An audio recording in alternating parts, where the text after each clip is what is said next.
Hey everyone, welcome to the Using Storytelling Tools for Your Grant Writing application. I'm Lise, that's me. I'm originally from Belgium, so I moved to Australia about 9 years ago. So PSA, my name is pronounced like a Visa card with an L, so I am Lise, and my pronouns are they, them. I'm a games creative and I'm a writer. I've done writing for games. I've published short stories and scripts. I've written some feature articles for places like literary magazines and websites, and I've worked as a translator as well. And I have about 10 years experience working across different industries. So I've worked across cultural organizations, game studios, of course, non-for-profits, production companies. And throughout that process, I've been involved with grant writing kind of in different capacities, which has given me some valuable perspectives on the process, which has been really good. Currently, I'm working for VicScreen, so I'm the coordinator of games and interactive there. I help administer the GPF fund together with my colleague Paul Callahan, who is the head of games and interactive, and basically we talk to lots of developers about their funding options and their games. That being said though, I'm taking my VicScreen hat off. This is general advice only, so I'm speaking in a personal capacity. I'm just a lonely stray Belgian right now, doling out some handy writing advice, so take it or leave it, it's up to you. This will also be pretty high level, so hopefully it's useful. But by all means, if you want to talk to us in a VicScreen context, look me up at work, and in that context we can chat. But right now, as I said, it's full-on lonely Belgian. I feel like that's a good TV show title. Maybe I should put that in the back of my head. So with all of that said, what are we going to cover today? First, I will ramble a little bit about why these tools are actually helpful, so you have some grounding about why it was a good idea to come here and come listen to me. Then I'll have a chat about getting the full story, so what information do you need to get together before you actually get stuck into the writing process. Getting the stories all aligned is basically some healthy tips to keep in the back of your mind while you're writing and drafting, which is the most thrilling bit about grant writing. It's what I got into business for, it's great. And then lastly, we will talk a little bit about receiving an outcome, so being successful or unsuccessful and what the options are that you can go down in that context. So writing grants, what's helpful about it? The biggest reason why everyone applies is probably funding. You get some money, it's pretty great. So if you're making a project, you can keep making it, or you can even bring some other people on board, that's all good. Who's not happy with some extra money to keep things rolling? But there's also some other things that are really helpful as you write a grant application to sort of learn along the way. Firstly, you will learn to articulate your project goals. So it's a really useful tool when you're writing a grant to think about your goals in the short term, in the long term, in the midterm, and really think about what that means in the framework of your production. It's also a good tool to identify risks. I don't know about people here in the room, but I'm a very anxious person, and as soon as I talk about goals, I think about everything that can go wrong, which in a grant writing context is actually quite helpful. So you want to be thinking about what your plan is, what can go wrong, you want to illustrate that you have confidence, and this is a great tool for gaining that confidence. And then lastly, overall, it also helps you learn how to communicate more clearly about your project, both on a project level and a studio level, and of course, talking to different people. So if you have done lots of grants, it'll be helpful when you're also talking to people like publishers, so external stakeholders, but also internal stakeholders in your team. Talking about your project in this sense will help you articulate what your creative vision is and what you want to achieve on that front. So storytelling tools, why are they helpful? Some of these tools are a really active and handy framework to think about who the players are in a grant writing transaction. If you're putting an application in for a grant, you're basically outlining the plan and saying, hey, this is why it's a good idea to give me that money, and there's more than one player in that equation. So you want to be thinking about who are the characters in this landscape, what are their motivations, what do they want? And I think anyone who's ever been like in a creative writing seminar will have heard like, what is the point of the scene? Why are people here? What did I do? And it's actually really helpful to formulate that question in a landscape way, to look at the industry and look at what you want to do, but also about your business plan. So if you think about 3-act structure, for example, and what you want to do on a business front, what is your far horizon? What do you want to achieve on that front? So terms like an inciting incident, for people who are screenwriting nerds like me, will know that that sort of means what is the thing that sets your story in motion? What is kind of the point zero? And that's a really helpful starting point for your grant to sort of assess where you're at that point in time. Also, of course, anxiety, obstacles, it's a great way to learn what the obstacles in your long-term plan are and what your plan is in overcoming them, both in the framework of the funding, but also in your broader projects. So I'm just going to take a sip of water. I feel like a politician. So just for the purpose of this talk, I mocked up a very original game. Please patent it if you want. It's a great idea, I'm sure. It's called Grandbusters. Let's say it's a cozy life sim with some gardening elements and some light combats. Maybe there's some ghosts in there somewhere if that's not an IP issue. I don't know.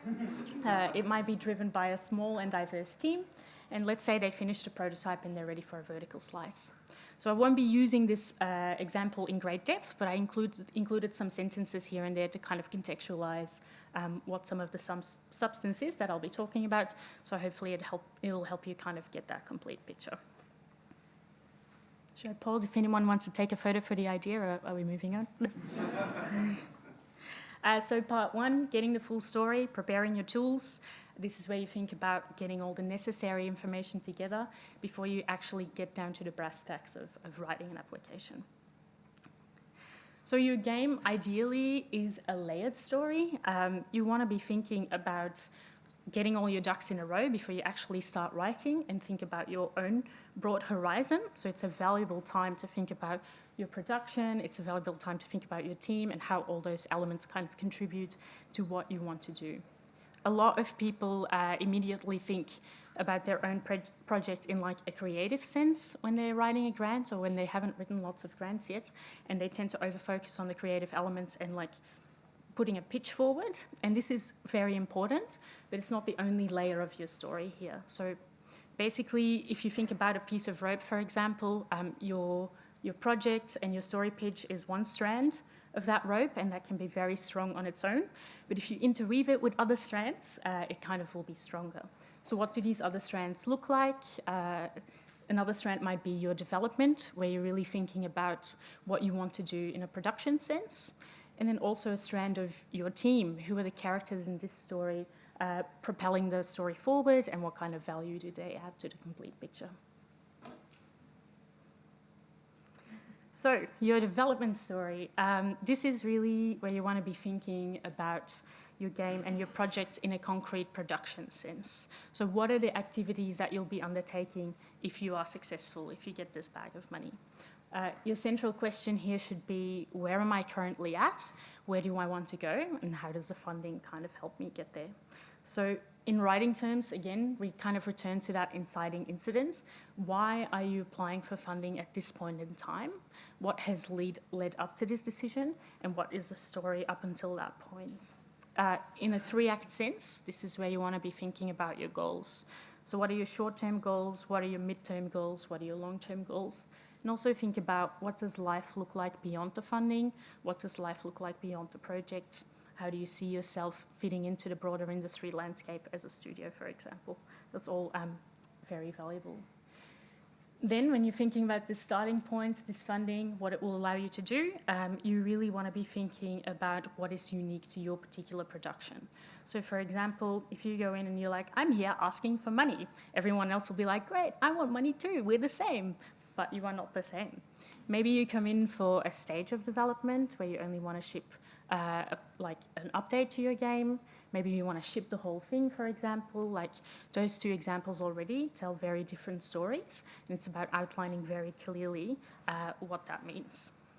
So in essence, what you also want to convey to the grant panel is that you have confidence in the decisions that you've made so far that have led up to your inciting incidents. Why have you made the decisions that you have made up to this point? And again, why are you asking for money now? Basically, when you're applying for a grant, you're not only pitching a project, but you're kind of saying, hey, I have a plan, and I'm suggesting these ranges of decisions going forward. So why are they the right decisions? And why are you in the best position to say that those are the best positions? And in that framework, basically, you also want to think about data. So anything that you have up until this point that helps kind of bolster that story in that particular perspective.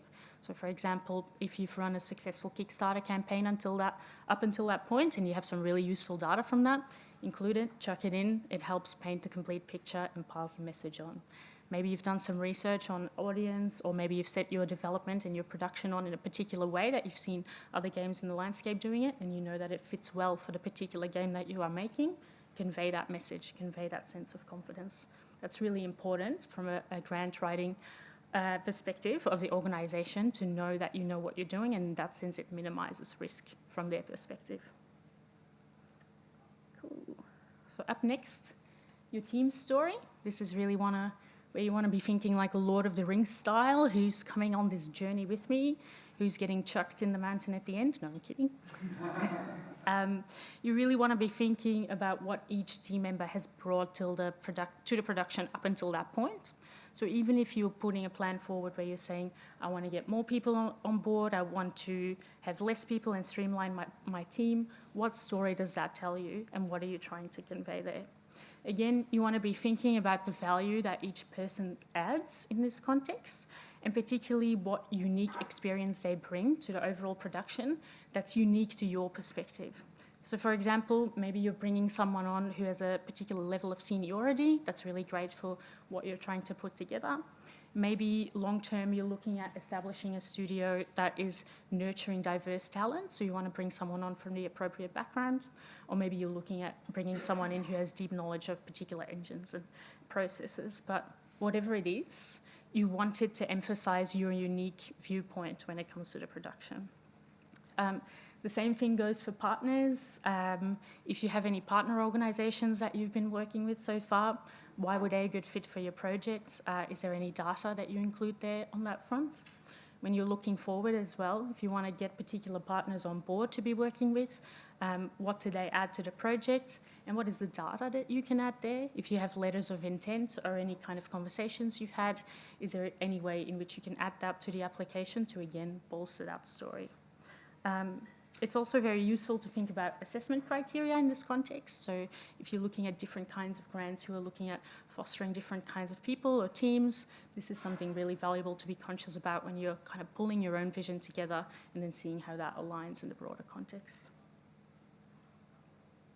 And then last, but certainly not least, your own project story. So this is where you'd really be thinking about including a traditional elevator pitch, a pitch deck, that sort of thing, but you also want to be focusing on what sets you apart. What are your unique selling points, for example? What are your core audiences? You again want to communicate that confidence that you know your game as a creative vision, but also as a product. You know where it will land in the market. You've done that research. You've looked into, say, things like genres, Steam tags, any platform sales data that you have to, again, paint that complete picture and communicate that confidence to the grant body. So you might want to look at the competitive landscape. What other games are there in the same discipline as yours? What story does that tell? And how do you add to that story?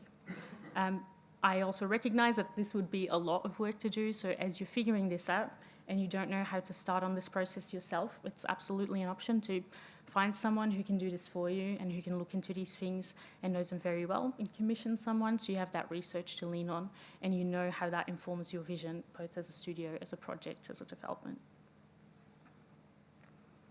And then a lot of people would stop there, but the story does not stop there. There is one mystery character who is added to the equation, the grant body. So if we think of the grant body as an actual character with like their own wants and needs and their motivation, how do they play into this transaction? What do they want? So again, I feel like I'm channeling Sid Field here. I was going to say shit field, I shouldn't say that. But now I said it anyway. You might want to ask, what are their goals as a character in this equation? What are their motivations? And most importantly, what does success look like for a grant body? So that can be very different if they're looking at, for example, stimulating a particular part of culture where they want to look at cultural games that make a particular impact at festivals versus they're looking at creative and commercial success in terms of unit sales. That's a very different definition of what that success means. And that's a very valid point to say, hey, does that align with the story that I want to tell? Maybe it doesn't, and that's totally okay. You keep looking for another grant that kind of fits the bill better. So you keep speed dating different programs and grants. That's part of the story. But essentially, you kind of want to find the why of how this all fits together. So I'm conscious that that all sounds very nebulous. So how do you find the why practically? What makes a grant body special? Like, why are they not a regular mom? Why are they a cool mom? That is a very valid question. And one we get all the time. No, we don't. So basically, if you're sort of wondering, what are these people looking for? What do they want to see? How will I get that kind of secret answer? It's not that secret. They will tell you. So you can look at the tools that are listed online on their website, or like different kind of documents or seminars that the grant body has done. So obviously, look at your guidelines and your assessment criteria. This is obviously really, really important. Look at the terms of trade. But also look beyond that. If there are other tools like FAQs, read through them. What does that tell you about common mistakes that people make? What does that tell you about what the grant body wants to see? If there are any strategic documents, I know that a lot of research organizations, for example, very dry. I am from Belgium, the capital of administration, so I've seen quite a few of these. They develop strategies that are sometimes applicable over multiple years. So when I think about the Australian Research Council, for example, every so often they put a strategy out like this where they say, these are the kind of focuses that we have for the next how many years. And I know that in a past one, for example, they said, we want to see lots of world-class research with a really practical impact. And that already communicates something about what scope do they want to see, what kind of impact do they want to see, what kind of research teams in terms of size and budget do they want to see. So really go back to those documents, reflect on it, and see how it fits in with your own story. Also, this may be really straightforward, but who got funding in the past? What kind of projects do you see in those lists? What kind of topics are covered? What kind of teams are getting funded? This also tells a story. And this is really helpful to go through to see, does my game actually fit in this broader list? But perhaps the most simple tip of all, if you don't know, pick up the phone and call someone, have that conversation. People are usually happy to talk, unless you're in Belgium, then nobody wants to talk, and then you just send an email. But usually people are really prepared to share their knowledge. You want to open those lines of communications, you want to build that relationship, and it's also really valuable to kind of hear it from the horse's mouth, as it were. So, and the last thing is, there's one thing that you take away from this whole talk is check whether you are eligible before you start writing. So this is a very high-level talk, so I'm not going to go into business structures and anything like that, but make sure you allow yourself enough time to read through all the documentation, talk to a lawyer if you have to, talk to an accountant, and make sure that you don't chuck an application in and spend months and months of your life only to get that email back being like, sorry, you don't actually fit the fund, because then you're back at square one, which is actually a really nice gaming metaphor, but yeah. So once you have done all this pre-thinking, which should take no time at all, I'm sure, it's time to start writing. So again, this is where you want to revisit all that pre-thinking that you have done. Go back to those story strands that I mentioned earlier, your game goals, your defined asks, and your short-term, mid-term, and long-term goals. This is where you want to unearth that data, again, that you pulled together. If you've commissioned someone to do that research, this is where you would prepare to kind of incorporate it into your actual language. But basically, the aim of the game with writing it is to illustrate your knowledge of the sector and show that you have capacity, and also, again, communicate that confidence in your project and communicate that confidence in your broader team and your development. It's also good to be mindful of the assessment process itself and how that will impact your language. So, for example, if you're applying for a games grant like Screen Australia, and you know it's assessed by industry peers, don't spend too much time on explaining basic concepts that you know these people will be across, but just take that pressure off your word count and free it up for something else that you want to talk about. But conversely, if you're going for an arts grant, like for example, there were lots of COVID response grants that were available in Melbourne a while ago. They were assessed by a range of different people from like a theatre background or a literary background. And if this is the case, you want to be aware of that and you want to make sure that you free up enough space to also explain things and contextualize them accordingly. Lastly, sorry. Sorry, I just got a pop-up for the internet. I thought I was already on. That's all right, I'll do it off the slides. So lastly, you want to use SMART goals. So you want to make sure they're specific, measurable, achievable, relevant, and time-based. I'm told that everyone in Australia learns this in high school. We were very much not taught. So I was like, as a 30-year-old, I was like, this is really great. And everyone was like, yeah, you're really late to this concept. But basically, as an example, you don't want to say, hey, throughout this grant period, I want to connect with my audience and be friends with them. You want to be really clear and you want to really convey that plan. So again, you want to say, for example, by the end of 2024, we want to have doubled our Twitter followers because I commissioned some research from someone on our marketing field. I know that's where our audience lives, and I know that that will result into like meaningful exposure for the game. Oh no, now I can't actually go back on my slides.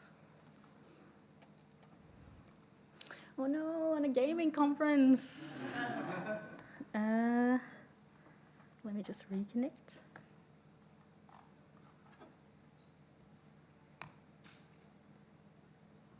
I thought these things ended when we were all off Zoom, but it turns out they don't.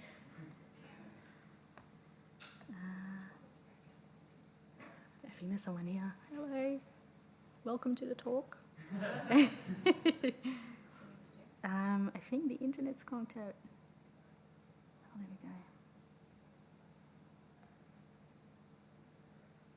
I'm just signing up to the newsletter, so talk amongst yourself. Sorry? Do you want me to call tech or are you okay? I'll give it a go, see whether this works.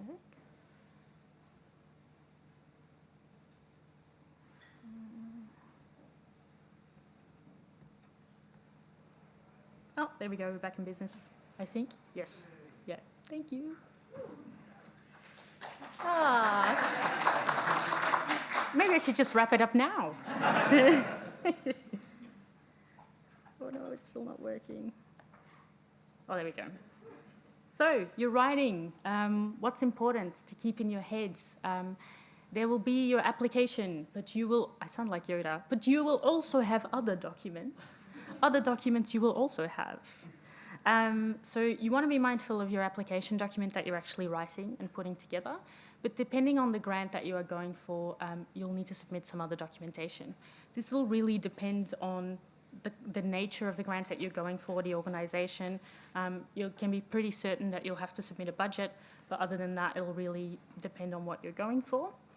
So basically what you want to make sure when you kind of go through these documents is that A, you make sure your story lines up across all of these different documents. If you say in your application, like, hey, I want to make a live ops service game, it's going to go for 50 years, and then you submit a budget and you're like, oh, and I'm going to do that with $5,000. Obviously, those stories won't align, so you want to make sure those things talk to each other. You also want to make sure that with the documents that are on offer, you go through them, and again, you give yourself that time to go through them and discern what kind of level of information the grant org wants from you.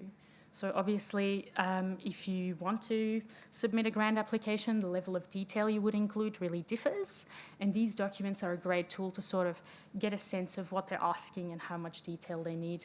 And again, this is where you would look at who is my reader, how much do I explain. So that's a really valuable thing to keep in mind. Broadly, you want to make sure that you're hitting the same story beats. So again, what does this mean in human language? If you outline a scope in your application budget, in your application document, it needs to be reflected in your budget. It needs to be reflected in other planning documents as well. So basically, it needs to be reasonable on all fronts. It's just common sense, really, but it's a question of due diligence.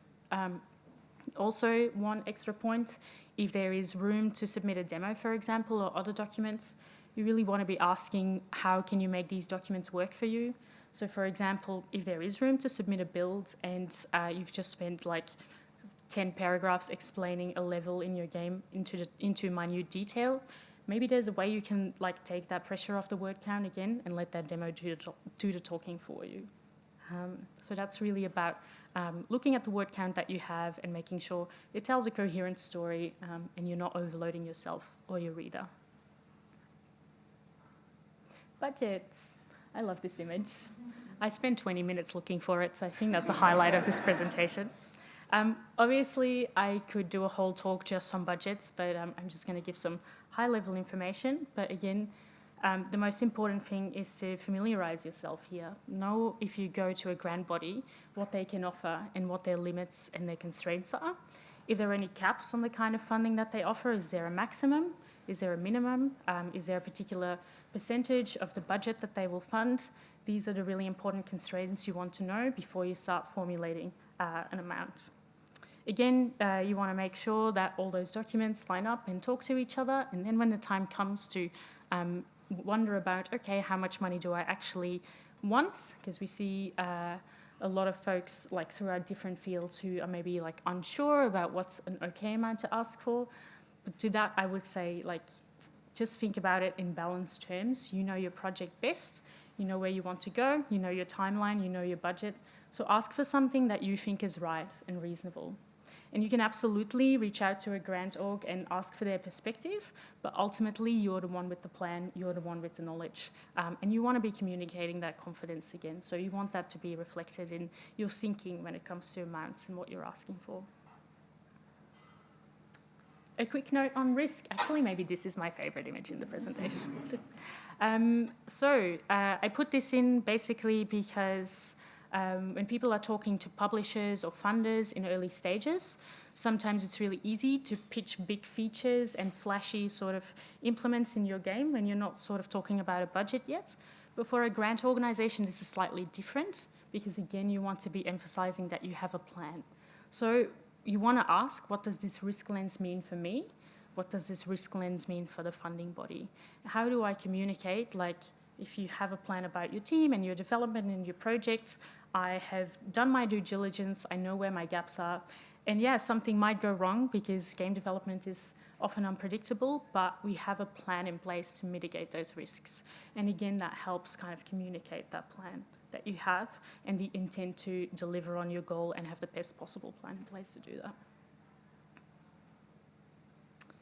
Then, after you've done all that, which should take about 5 minutes, and you're deep in writing, that's where you also want to be thinking about grammar. That stuff really matters. I know it's like a really old chestnut, but it's really valuable when you're getting your message across. I live with an English teacher, unfortunately, so I hear a lot about grammar, but usually when I write something, it's really useful to have someone like that come into the application process, do that proofread for you, and really drill down on the grammar sense so that the text really flows and it's easy to digest. Again, is it assessed by industry professionals or not? Who is your reader? Don't overcomplicate things. Make sure you're telling that clear and concise story.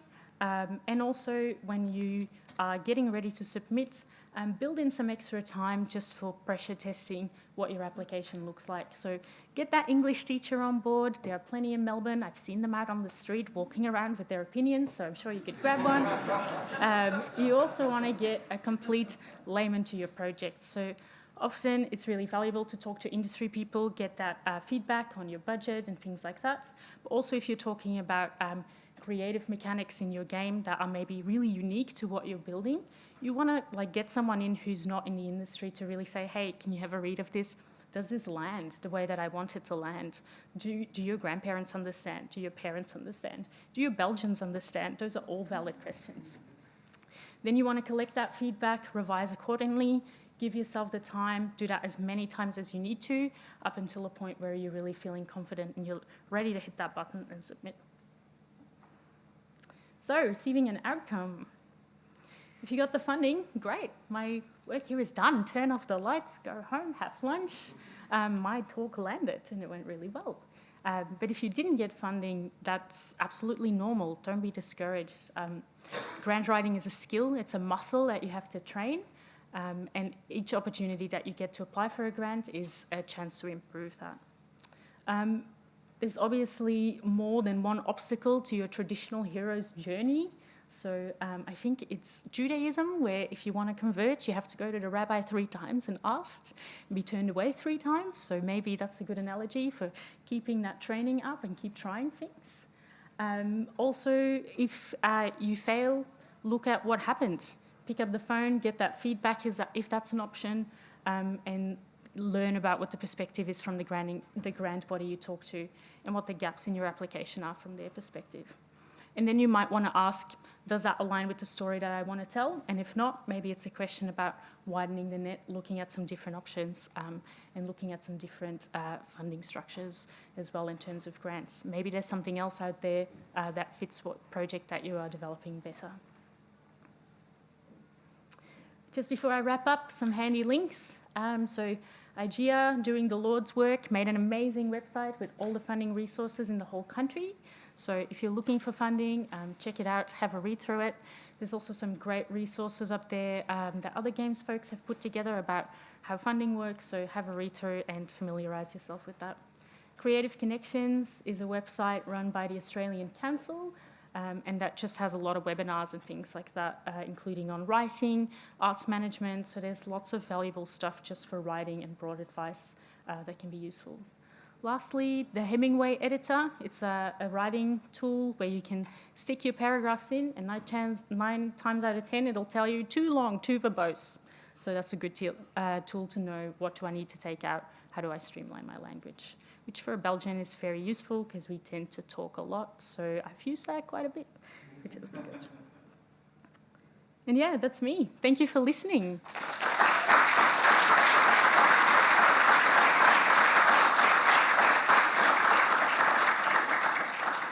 Any questions about the thrilling art of grant writing?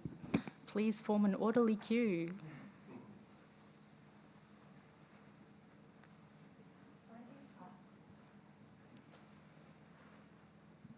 Hi there, great talk. My name is Sasha. Just asking, are there any common mistakes that you see come through quite often that might not fall under these categories from grant applications?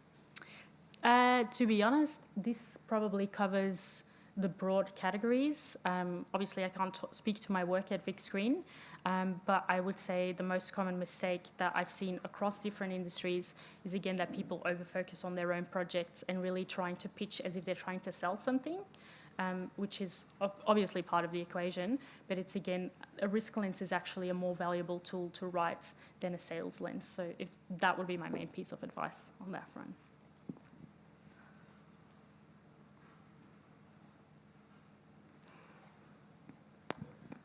Hey, Lise, you must know something's going on out there because there is a teachers' conference up the road. But the question I had was, is there funds for really early stage kind of parts, like, almost kind of R&D, funds to help people make demos and prototypes? There are quite a few things available across Australia, so it would depend on where you're based. I know that we have some available at VicScreen, so maybe come have a chat with us when my hat is back on my head. That was actually strangely hard to say, hat back on the head. But also, have a look around internationally. I know that often, depending on the kind of game that you're making, there's certain things available in a discipline. Like, I know if you're making a puzzle game, for example, there's the Dragnet grants, which do really well, and that's really broad and open to experimental games and things like that. So I don't know off the top of my head, but I would go through things like the IGEA website, and there are also some international websites that list lots of grants. So go through those, and then you can really see what matches your project. And of course, you're welcome to get in touch in a VicScreen context with us, and then we'd be happy to have a chat. So, cool. Yeah. Thanks.